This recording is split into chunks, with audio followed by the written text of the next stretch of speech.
大家好，今日呢條片都係想分享一下啦，即係買錶玩錶嘅經歷啦，同埋啲經驗分享一下啦。咁就求其攞隻錶就點綴一下啦。咁自從玩錶開始啦，都一段時間啦，由2018年開始，真係買第一隻嘅即係叫做比較見得人嘅手錶之後啊，咁就開始着迷啦，咁就越買越多啦，咁同埋都受啲朋輩嘅熏陶啦，冇話影響係咪？咁就開始對唔同嘅品牌都有個研究啦，同埋去即係留意下佢嗰個design 啊、款式啊，跟住從中啦，當然啦都可以了解到自己係一個點樣嘅人啦。因為你儲啲咩手錶都好可以反映到你係一個點樣嘅一類人啦，係咪？咁自己嘅經歷啦，都唔知都想知道啊，即係各位嘅經歷咧，會唔會類近啊？定係有冇啲特別嘅故事可以分享一下嘅？咁其實都真心想知道大家嗰個玩錶哲學啊、理念啊，同埋用啲咩原則去即係選購你嗰隻手錶咧？咁自己啦就留意到啦，其實由開頭買錶啦，就會望個樣先嘅。咁因為最吸引到你就係個錶面，第一嘢望落去，你中意定唔中意，呃唔到人噶嘛。我就算你可能你反而後面有幾靚都好啦，唔係你都係將個錶帶去前面噶啦，隻錶面向前噶啦。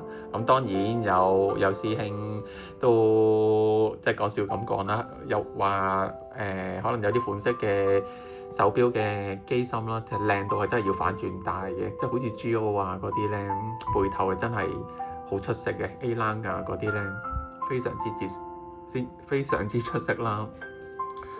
咁係啦。頭嗰幾年啦，就開始即係入呢個錶坑啊。咁自己就即係咩牌子都會涉獵下啦。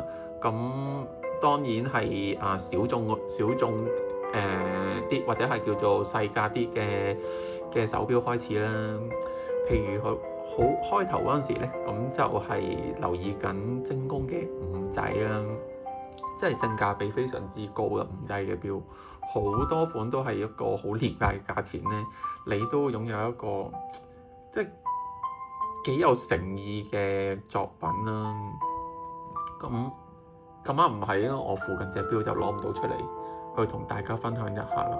咁然後就係啲Orient 啊、東方錶啦，都有去睇嘅。其實呢啲價位都係講緊1000蚊以內啦。因為嗰陣時就見到啲錶嘅性價比高，就會去入手噶啦。咁再去到耐少少啦，3年4年左右啦，咁就開始好似有少少失控啦，又咁講啦。可能去到啲旋轉拍賣嗰度望一望，見到平嘅又幾得意嘅，又買翻嚟。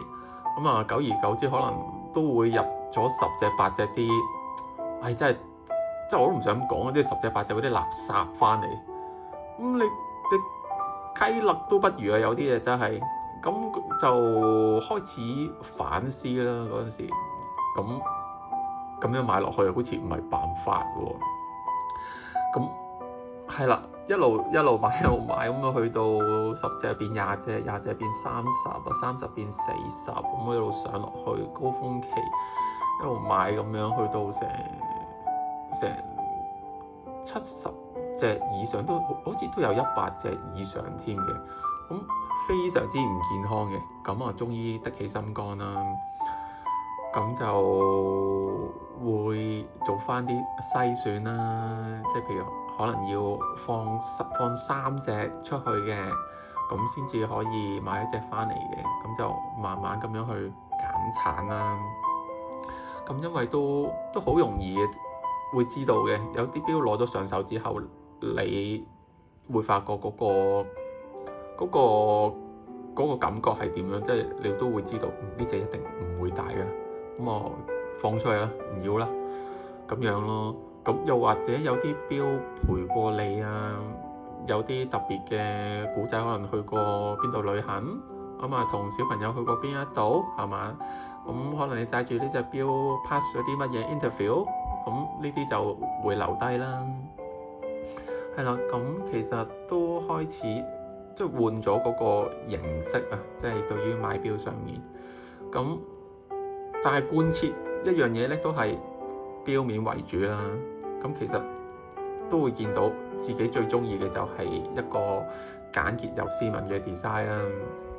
咁啊，但係奈何自己嘅工作啦，就未需要做到咁斯文嘅。咁呢啲錶就好少出動啦。咁都係留翻喺屋企嗰度，得閒攞出嚟買100上下鏈啊，咁樣去滿足下自己啦。咁又再講一講啦，即係呢個呢買錶咁嘅路程啦，其實都想知道其他師兄呢會唔會都係有呢個情況呢？即係由開始着迷啦，跟住去到中段係咪真係會失控咁樣係咁買好多翻嚟啊？定係唔係嘅？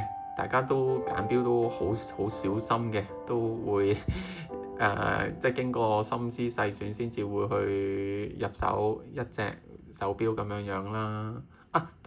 都仲有啲情況嘅，咁可能你自己可能有啲乜嘢 achievement 啦，譬如可能你升職，又或者係加人工，又或者係自己生日啊，咁我都會買一啲就係買啲錶啦，做翻個紀念啦。咁我都幾肯定嗰啲錶啦，都會陪住自己到，就係都唔會捨得賣啦，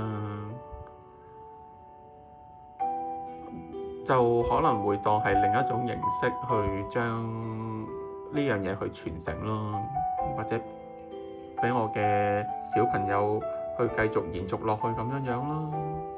咁所以睇下師兄會唔會可以分享到你哋嗰個情況，會唔會有類似嘅情況出現啦，同埋係你哋嗰個轉變係點樣咧？好多謝大家。